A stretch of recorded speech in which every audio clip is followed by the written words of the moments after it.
Man, let me tell you, Shakur moved so well. He won every round, and he was just a step ahead with quickness and just with, just the plan himself. Great plan coming in, and he did well. Congratulations to him. Well, he tried to get going. He just wasn't allowed to. So it's just the distance and range that Shakur has just perfected throughout the years, and then making him pay when he does that discourages him to not want to punch anymore. And I think he was out of answers in the first round. Honestly, I think he didn't really have any answers. When Tio starts doing little certain things with his hands and starts playing the clown game, he out of answers. He's down to just one shot. So Shakur just stayed focused, stayed locked in. So obviously I want to get your take on your brother. Shakur, dominant performance, only lost a round, which is pretty incredible. He gave him that round, so he took that round off. I know Shakur, he took that round off. Well, as a fighter, what were you watching in there as the fight was progressing? Bro, the whole time, I had to take I'm taking the P test, you know what I'm saying? So the whole time in the backstage, bro, I'm just going crazy, he beat him up, it's easy work, he's beating Tio up, it's not even a close fight, you know what I'm saying? So I was just happy for him, super happy for him. Shakur Stevenson won using sharp timing, smart defense, and full control. Fighters praised his overall dominance, while Edgar Berlanga described him as a special talent great since his younger amateur days. He was gonna box his ass out, he was gonna box him out, easy work, you know what I'm saying? Shakur's a special talent in the sport of boxing, man, and he's been like that since the amateur. What could Teofimo done differently to secure a win? I know he have an announced, but Shakur obviously took the fight. Nothing. Easy, just easy work. Andre Ward highlights Shakur's greatness, stating he can box whenever he wishes and still be an elite fighter. Lost one, but he won the majority of rounds. At what time did you realize that this was just going to be Shakur taking over the whole fight? After the fourth round. After the fourth round? Yeah. Teofimo, it seems like he couldn't just get it going. He just tried differently going up and down. The counters were getting him. Yeah. What could he done differently tonight? I don't know. It's difficult to box against a great mover like that. And, he tried. He definitely tried. His dad was emotional. He wanted him to do better, but... Bill Haney praised Shakur's control and dominance, stating Shakur is beating Teofimo easily in first gear throughout the fight. Ryan Garcia said it was not a good plan from Teofimo as Shakur's speed, skill, and control dominated every round. George Kambosos Jr. wrote on X about Shakur being too sharp with beautiful speed and counter-punching, saying it was over after 3 rounds with mental frustration for Lopez and giving big respect to both warriors. He praised Shakur's precision, timing, and dominance, highlighting his skill and respect for their effort. Shakur Stevenson completely outclassed Teofimo Lopez with masterful patience and precision. Analysts note Lopez failed to use the right strategy, needing to fight on the back foot to draw Shakur in for counters, but instead pressed without timing. Stevenson's brilliance is his patience, never rushing, forcing opponents to move first so he can exploit mistakes, frustrate them, and use his elite jab. Lopez, a known counterpuncher, landed no effective counters, showing he was unprepared for Shakur's style. He did what he had to do, man. There's always room for improvement. I think he had a lot of stuff he could have did, but he's so talented and gifted, man. You also got to trust what he's seeing in there. We on the outside, but I think he put on a tremendous performance, and obviously, the level he's at, you always look for things he could do better, What did you see from the outside that he might do? I'm just saying, I think it was a lot of body work and stuff like that he could have touched on, but again, he's in there, so he's seeing stuff, he's feeling the punches, we not, so you got to trust what he's seeing. Analysts recalled Lopez's struggles against Sandor Martin, noting that charging at Stevenson like past errors would be a disaster. Fighters like Loma and Josh Taylor, who move forward aggressively, pose a different test. But Teofimo's failure to adapt let Shakur control the pace, land accurate shots, and dominate every round. Stevenson's tactical skill showed again why he stands among the elite in the sport. Stay focused, stay locked in, and was that 4 divisions now? 26, 30, 35, 40? How good is Shakur? I interviewed Terence Crawford and he said he could be the greatest of all time. We don't know. He's not done yet. He's not done yet. He's a great for sure. How great, we gonna see. He got a lot. He can box as long as he wants to box because he don't take punishment, and he's a master boxer. You know what I mean? Ado Lotto says Tio will not fight for a long time after this, as Shakur dominated with masterful skill. Wade Plemons praised Shakur Stevenson's performance, calling it one of the most dominant displays he's ever seen. He noted that the best fighters adjust and show up when it matters, and Shakur did exactly that. From the moment he entered the ring, Stevenson looked confident, comfortable, and in total control. Clemens highlighted how Teofimo Lopez struggled immediately with Shakur's hand speed, lead hand, and movement. Lopez tried to land his big right hand and switched to southpaw for the left. But Shakur's jab stifled every attempt. He controlled distance, cut angles perfectly, and forced Lopez to reset repeatedly, making it nearly impossible for him to mount an effective offense. And he called out Conor Ben. You guys both trying to maybe co-main and main event in the UK with all these UK guys? Hey man, how big this event was, bro, like, I ain't tripping, let's do it. Like, we probably bring like 30, 50,000 fans this time, you know what I'm saying, going to the UK, bro, so let's do it, bro, let's do it. This last one for me, brother, like you said, co-main event, Madison Square Garden, sold out Madison Square Garden, your brother's, main event on there. Just tell me the emotions that come with that. I'm gonna say the same thing Shushu said. It ain't even hit me yet. Like, it didn't even hit me yet, bro. Like, it's crazy because, like, for real, I always dreamed to have a 12-round knockout, like, right before the bell round. And it really happened that way, like, for my return, bro. So, man, I'm just blessed. I'm blessed and I'm thankful. Unlike past opponents, Lopez did not consistently throw combinations, which let Stevenson use every opening. Clemens compared Shakur to Floyd Mayweather's defensive skill, noting his capacity to mirror, frustrate, and punish without taking risks. Each round saw Stevenson's precision and tactical mind dominate Lopez.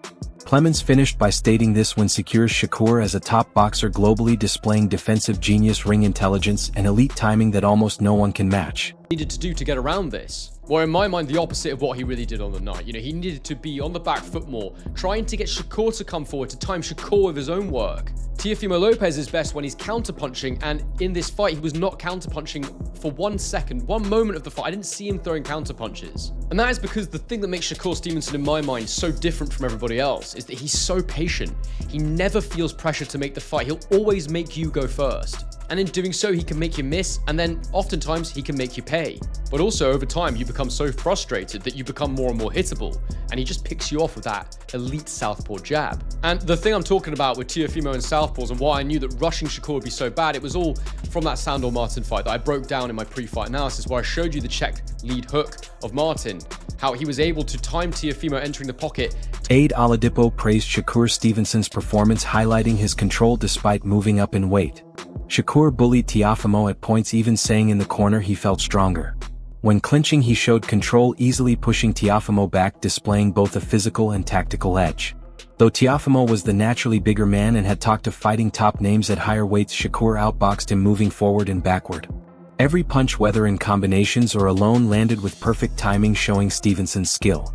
Oladipo noted the beauty in Shakur's technique, stressing how easily he adapted, controlled distance, and used Teofimo's every error. Like that for quite some time. Loma and Josh Taylor, they're both fundamentally come forward aggressive fighters. Loma will always try and get back on his front foot to put you under pressure. Josh Taylor is a swarming aggressive fighter. Teofimo loves fighting guys like that. He loves hanging out on the ropes and countering.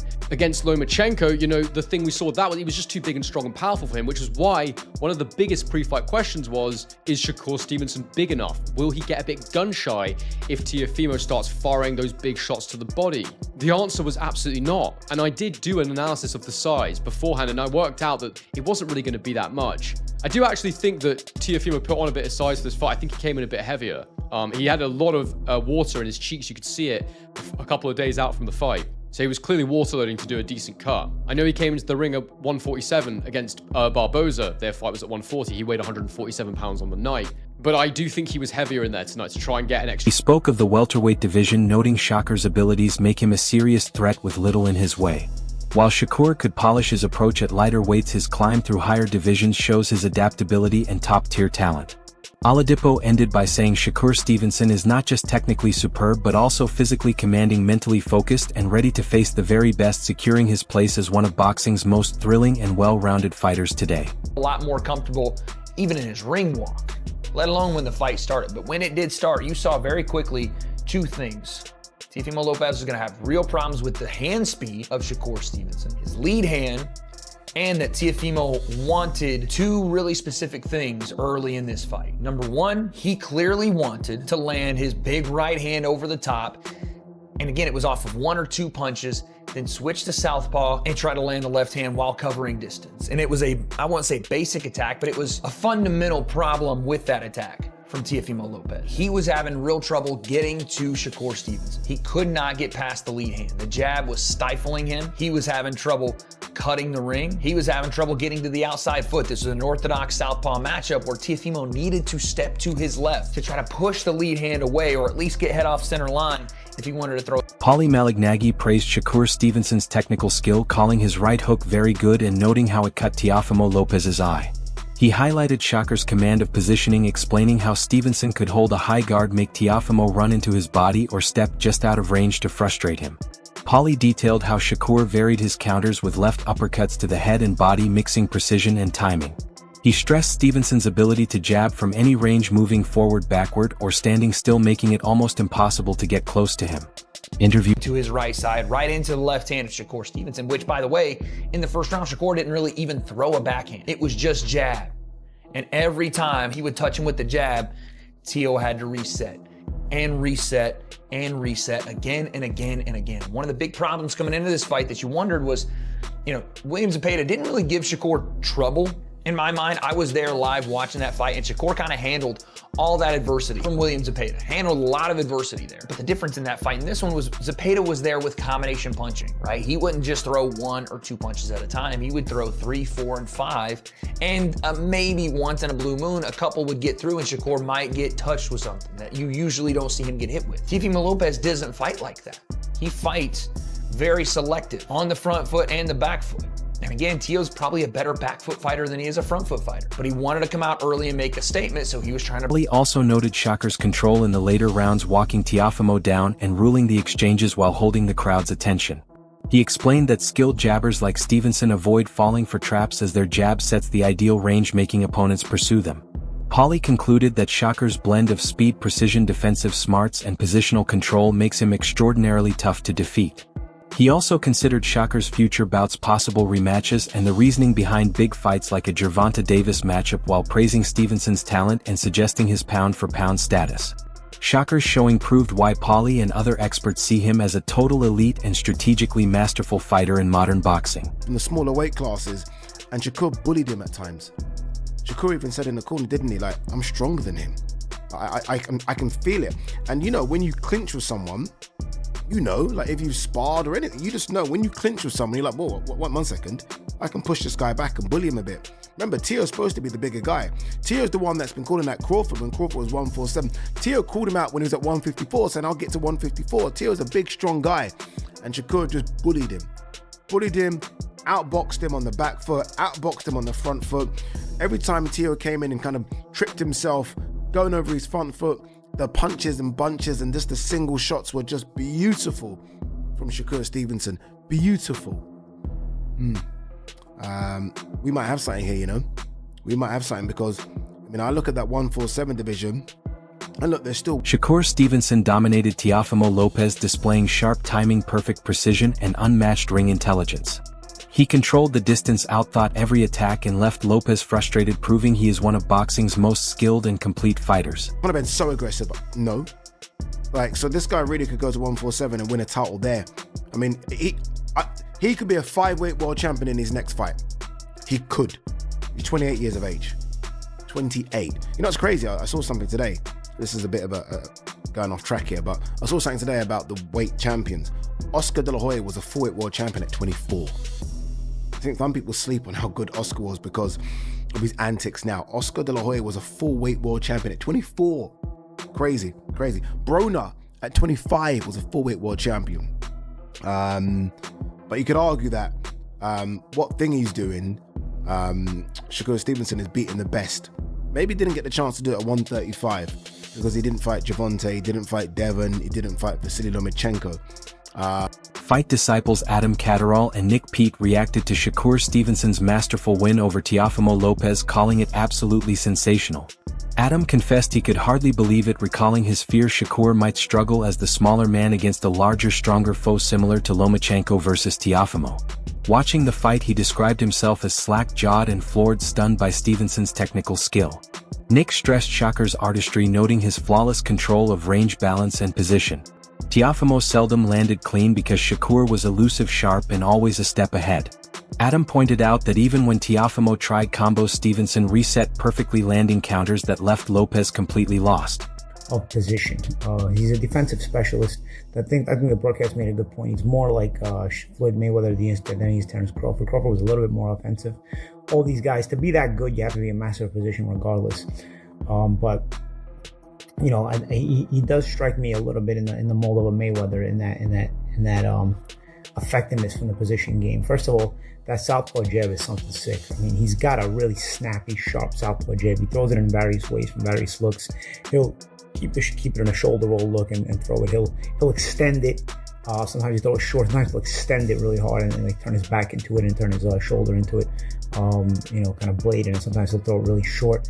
He'll use it where he's stepping back and throwing it.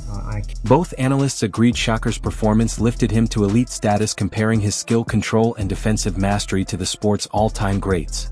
They stressed this was no accident. Shakur's capacity to dominate a top foe like Teofimo for 12 rounds displayed his timing, intelligence, and adaptability. Catterall and Pete concluded that fans saw true greatness, a pure boxing masterclass, confirming Stevenson's place as one of the sport's most complete and exceptional talents operating today. Spins and pivots really nicely. Nothing too crazy fancy. Like, for example, I don't think of him as fancy as, say, a Pernell Whitaker, but it's about just as effective because he's got that southpaw style and he's got that southpaw snappy jab. And it's not a violent jab. For example, like, I don't know, Hector Camacho had a pretty violent southpaw jab where it was like repetitive, like a machine gun, you know? It's not like a machine gun southpaw jab, but it's a controlling, whipping southpaw jab, you know? And you don't always see that, you know? And sometimes when you see that, you see it from natural right-handers who are converted to southpaw. You think Post-Vatafora, maybe Chad Dawson. I'm not quite sure. I don't quote me on this. I don't think Shakur is a natural right-hander. I think he's a natural southpaw. So the fact that his jab is that snappy and that nice is, I mean, it's... All right, everyone, stay tuned for the latest in boxing news, highlights, events, and stories. Subscribe to Glove Lords and turn on notifications so you never miss an update. Be sure to watch our other videos too. Until next time, take care and stay safe.